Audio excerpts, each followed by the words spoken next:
नमस्कार and welcome to Byju's young genius. हमारे आसपास कई ऐसी सारी चीजें हैं जो हमारे जीवन को आसान और खूबसूरत बना रही हैं और वो किसी जीनियस की ही देन है, पर हम उन्हें नहीं जानते। लेकिन इस मंच पर जीनियसेस को डायरेक्ट आपसे मिलवाया जाता है ताकि आगे चलकर उनके आविष्कारों के साथ साथ आप उन्हें भी याद रखें। Welcome to Byju's young genius season 2। Byju's young genius news 18 की एक पहल इंडिया को इंडिया के यंग जीनियसेस से मिलवाने की, ताकि उनकी असाधारण काबिलियत से पूरा देश इंस्पायर हो सके। भारत के कोने कोने से हमने ढूंढ निकाले हैं कई बेमिसाल यंग जीनियस और उनमें से सबसे खास को चुना हमारी अमेजिंग जूरी ने। Actor, dancer and politician Hema Malini, national badminton coach Pullela Gopichand, musician Shankar Mahadevan, author Amish Tripathi, Amul CEO doctor Sodhi and director of DRDO Anil Mishra.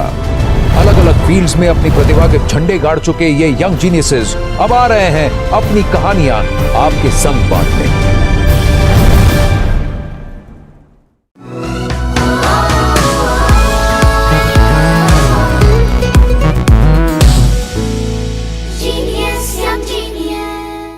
मैं हूं आनंद नरसिम्हन, आपका होस्ट और इस सफर में आपका सूत्रधार। हमारी आज की पहली जीनियस का मानना है कि नए भविष्य के लिए नया नजरिया जरूरी है और उनकी सोच सही भी है। पर्यावरण के बिगड़ते हालातों को देखकर उन्होंने एक award winning solar ion cart का आविष्कार किया, जिसकी वजह से अब उन्हें 2021 के COP26 समिट में आमंत्रित किया गया। ये हैं तिरुवन्नामलाई तमिलनाडु से 15 वर्ष की विनीशा Umashankar. The world turns to our sun to power our future. I'm Vinisha Umashankar. I'm 15 years old. I'm the innovator of the solar ironing cart. When I came up with the solar ironing cart, I was barely 12 years old. And the idea came to me when I saw an ironing vendor using charcoal. This happens every day, but I thought it was an overlooked problem. I figured out that charcoal causes so many environmental problems. All of this seemed wrong to me. I did 6 to 7 months of continuous research about the problem, and then after 1 year, I came up with the solar ironing cart.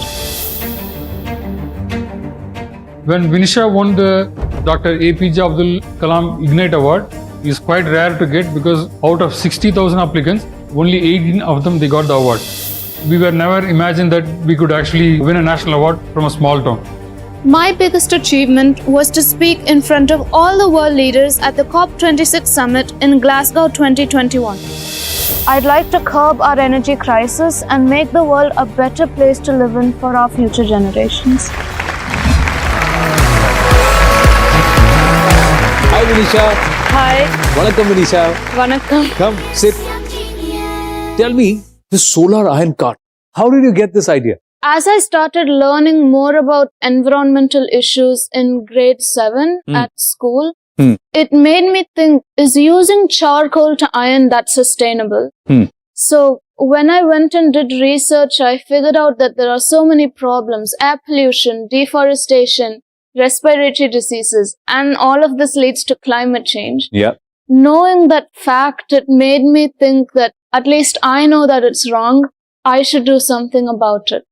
So I went ahead and did some research about how I could improve this and how I could make it more environmentally friendly.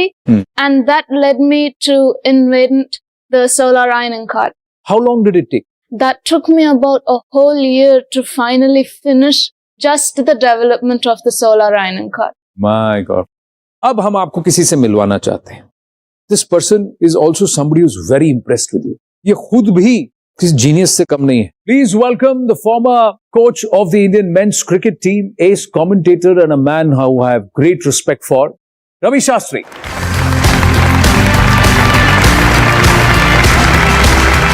How are you? Genius? Really great. How are you, Betty?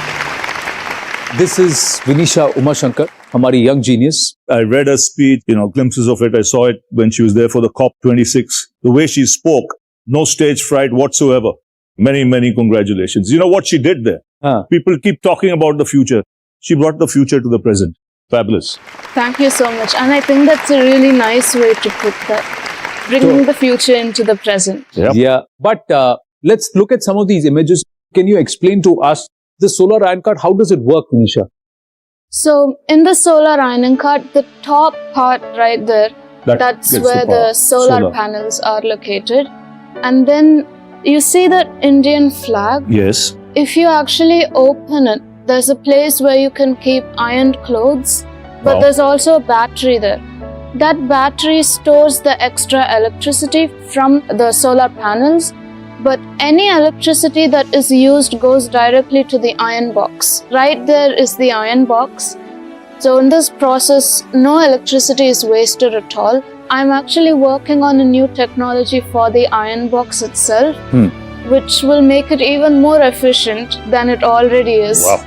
I attached a cycle because most of the carts I've seen on the road, you have to push them manually. Yeah, so I thought it's better if they can ride the cart instead. Have you patented it? Yes, because I'm 15, I don't technically already own the patent. I have it under a guardian's name. Correct. How can you think of all this at such a tender young age, to be ahead of your time and take all that? Now you can work at it and keep improvising because you own it. It's quite well thought out and it's quite elaborate. So it's not going to come cheap. It's quite expensive relative to how much the ironing vendors can afford, but I actually saved 45,000 after building the prototypes. It does seem like a lot of money to invest in at one time itself. But if you actually see, they spend around 200 rupees every day to get charcoal. And that's expensive if you look at it in the long term. Instead, if you invest in just one solar ironing cart, it lasts you over 25 years with little to no maintenance at all. I actually calculated which is better, how much do you get to save.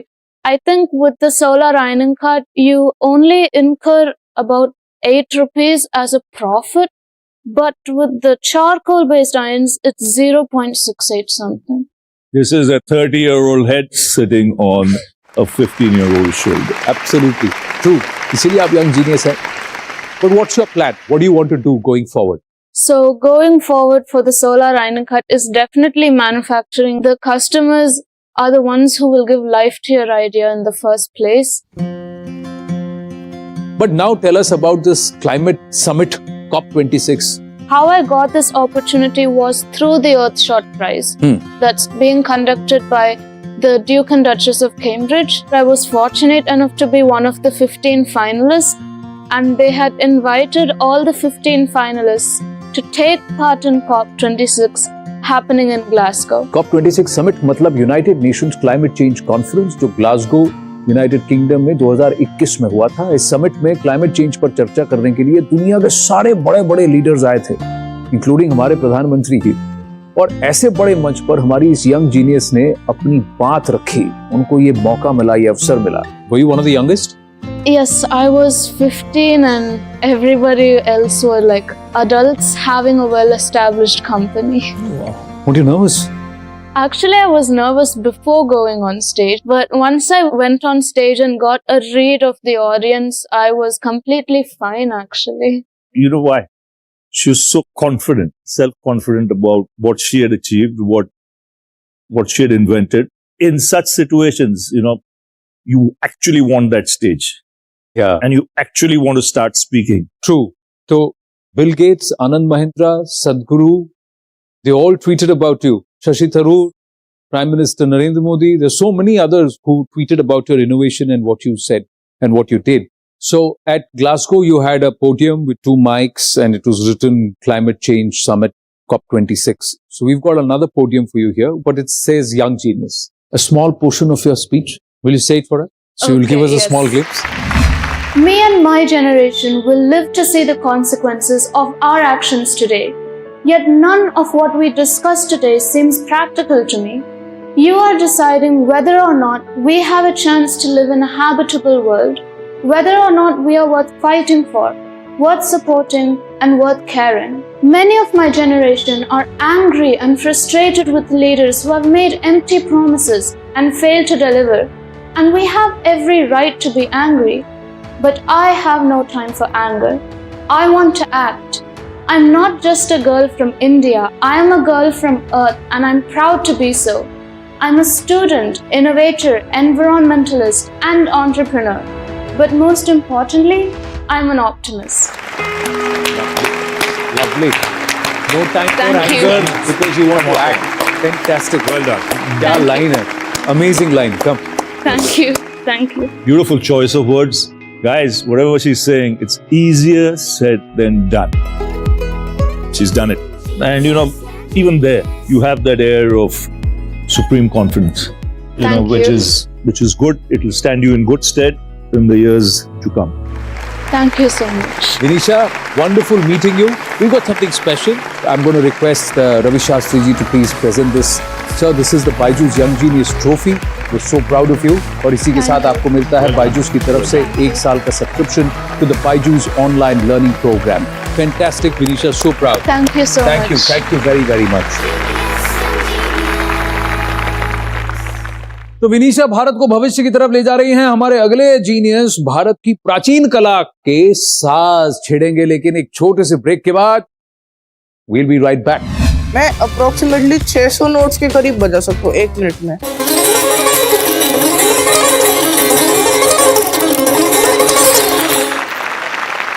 Covid का ये काल जो है आपके लिए, आपके परिवार के लिए थोड़ा कठिन रहा है। जब हमारे पूरी फैमिली को कोविड हुआ था, हम सब पॉजिटिव थे। हाँ। और तब कोविड की वजह से दादा और पापा की जान गई थी। अब मैं उन्हीं का सितार बजाता हूँ और मुझे सितार को आगे जाके वर्ल्ड लेवल पर हर जगह बजाना है।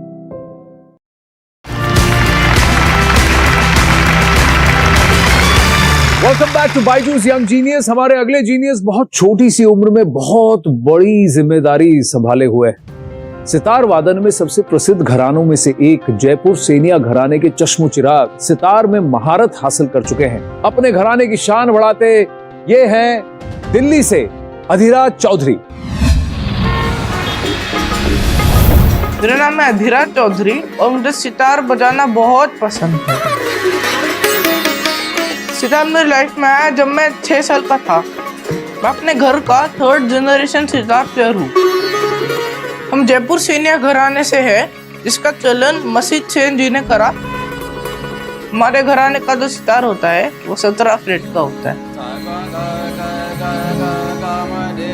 अधिराज अपने एज के हिसाब से काफी अच्छा बजाता है, जैसे लगता है कोई एक्सपीरियंस कोई सितारिस्ट ऐसा अपना परफॉर्म कर रहा है। अधिराज के दादाजी जो थे पंडित देवू चौधरी जी, वो इंटरनेशनली रिनाउंड सितार माइस्ट्रो थे और उनको पद्म भूषण से भी नवाजा गया था। और अधिराज के पापा जो थे पंडित प्रतीक चौधरी जी, वो भी काफ़ी इंटरनेशनली रिनाउंड थे। वैसे तो अधिराज बहुत शाई किस्म का बच्चा है, लेकिन जब वो सितार लेके बैठता है तो वो अपना एक अलग ही वर्ल्ड में चला जाता है। अभी जैसे अधिराज के फादर भी नहीं रहे, उनके ग्रैंडफादर भी नहीं रहे, तो अधिराज ने अपने अंदर ठान लिया है कि उसका जो ये लेगेसी है, 17 फ्रेटेड सितार का जो ट्रेडिशन है हमारा, उसे वो आगे ले जाना चाहता है। जैसे कि मेरे दादाजी ने किया और मेरे पिताजी ने किया, और मुझे वर्ल्ड लेवल पर भी सितार बजाना है।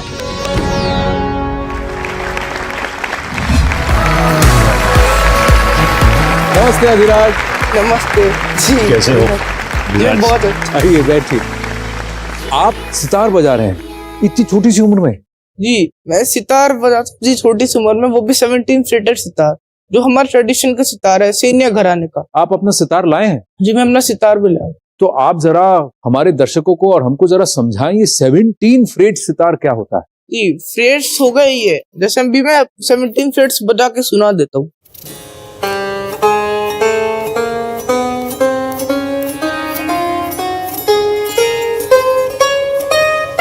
बाकी सितार में कितने फ्रेट्स होते हैं? बाकी घरानों में जैसे कि हो गए 19 फ्रेट, 20 फ्रेट और कई कई में 21 फ्रेट भी। हाँ, 1 मिनट में आप कितने नोट्स बजा सकते हैं? मैं अप्रोक्सीमेटली 600 नोट्स के करीब बजा सकता हूँ 1 मिनट में। 1 मिनट में 600 नोट, यानी 1 सेकंड में 10 नोट? जी, अप्रोक्सीमेटली। अरे बाप रे, जरा थोड़ा बजा के दिखाएंगे?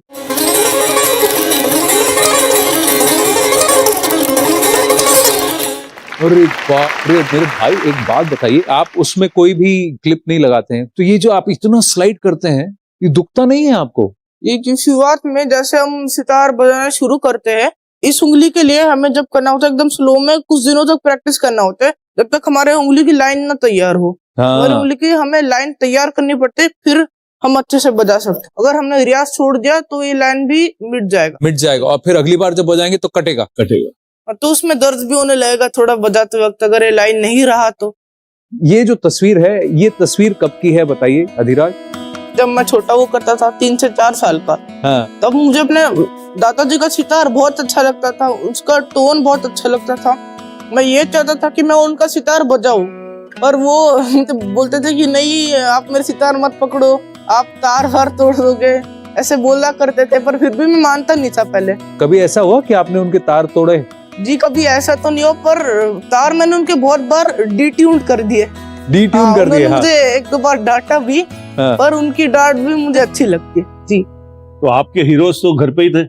जी, आपके ग्रैंडफादर, आपके पापा, सब ट्रेनिंग उनसे ही लिए? ट्रेनिंग तो मैंने ग्रैंडफादर से ली और मैंने अपने पिताजी से भी ली। आपको पता है इनका नाम रवि शास्त्री कैसे पड़ा? मेरा नाम है एक्चुअली रविशंकर, और मेरे पिताजी बड़े फैन थे पंडित रविशंकर, उसके वजह से मेरा नाम भी रविशंकर। ओ ये ऐसे पड़ा। तो पंडित रविशंकर पर रखा गया है रविशंकर शास्त्री जी का नाम, जिनको हम रवि शास्त्री के नाम से जानते हैं। मैं टीम से गुजारिश करूंगा कि अधिराज का सितार वापस ला के रख दें। अधिराज, मुझे बताया गया कि कोविड का ये काल जो है आपके लिए, आपके परिवार के लिए थोड़ा कठिन रहा। और जी उस वक्त जब हमारे पूरी फैमिली को कोविड हुआ था, हम सब पॉजिटिव थे। और तब कोविड की वजह से दादा और पापा की जान गई थी। अब मैं उन्हीं का सितार बजाता हूँ। आपको कभी ऐसा नहीं लगा कि जो हुआ वो ठीक नहीं हुआ और मुझे सितार नहीं बजाना है? जी मुझे ऐसा कभी नहीं लगा, क्योंकि मुझे आगे जाकर सितार ही बजाना है, अपने घराने के ट्रेडिशन को आगे लेकर जाना है। बिल्कुल। और मुझे सितार को आगे जाके वर्ल्ड लेवल पर हर जगह बजाना है। आपके पास टैलेंट है, और ये उम्र में आप अगर ऐसे बजाते हैं तो और 5-6 साल के बाद आप दुनिया हिला देंगे। जी रवि सर, आप यहाँ आए, आपका बहुत बहुत आभार। Thank you so much. Good luck. तो अधिराज, आप सितार इसलिए बजा रहे हैं क्योंकि आपको घराने को आगे बढ़ाना है, या आप सितार इसलिए बजाते हैं क्योंकि आपको सितार बजाने में मजा आता है? जी दोनों। जब मैं छोटा था, मैं उन सितार का साउंड बहुत अच्छा लगता था, तो उसके बाद मेरे दादाजी ने मुझे सितार सिखाना शुरू करा। उन्होंने कहा कि ये हमारा घराना है, 17 फ्रेट सितार का ट्रेडिशन है, इसको आगे लेकर जाना है हमें। फिर मुझे इसके बारे में पता चला, तो अब मुझे दोनों ही करना है। सितार का साउंड भी मुझे अच्छा लगता है और मुझे घराने का ट्रेडिशन भी आगे बढ़ाना है। सितार का ट्रेडिशन भी आगे बढ़ाना है। तो फिर अब मैं आपको एक मैसेज सुनवाता हूँ। उन्होंने इस यंग जीनियस मंच का जो एंथम है उसको कंपोज भी किया है, और म्यूजिकल बैकग्राउंड है, इनका परिवार वैसे ही है और इंक्लिनेशन उनका वैसा है, तो उनका आपके लिए बहुत खास मैसेज है। I've just heard the clip of Adhiraj and he sounds very promising for a boy who's 13 years old and plays sitar so beautifully.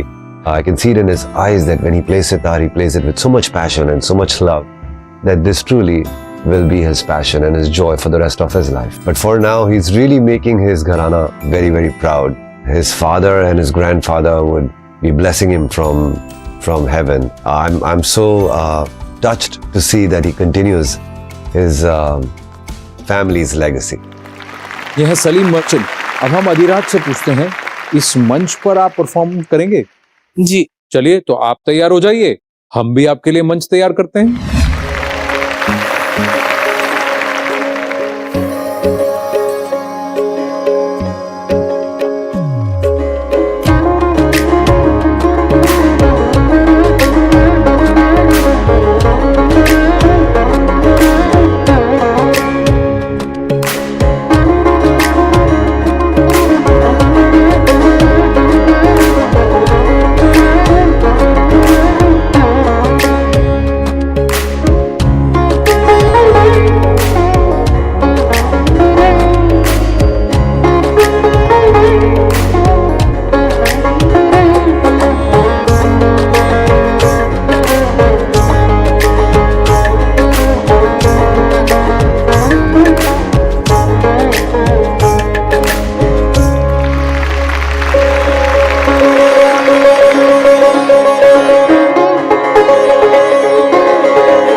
बहुत अच्छे अभिराज, आइए आइए यहाँ आइए।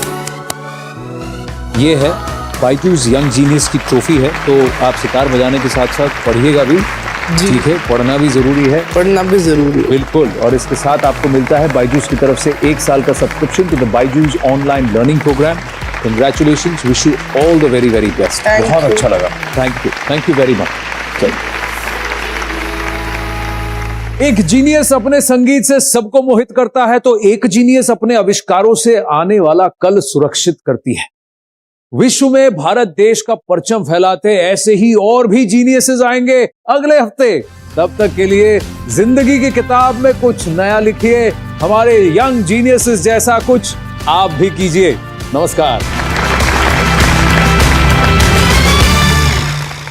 तो 2 बार MIT ग्लोबल एपाथॉन जीत चुकी ये विजेता जोड़ी आयुष शंकरन और जसित नारंग कौन सी उम्र में सीखा तुम लोगों ने? 9-10 साल। हमें पीपल्स चॉइस में फर्स्ट मिला फॉर 2 consecutive years और जजेस चॉइस में 4th मिला। अनबिलीवेबल। 10 साल का एक बच्चा इंडिया और श्रीलंका के बीच बनी हुई पार्क स्ट्रीट को पार कर गया। ये है Jay Jaswant. Are you satisfied? Not. He needs to go more forward. No? I want to make him a Olympian and a defense officer. Let him do service for India. Salute है आपको।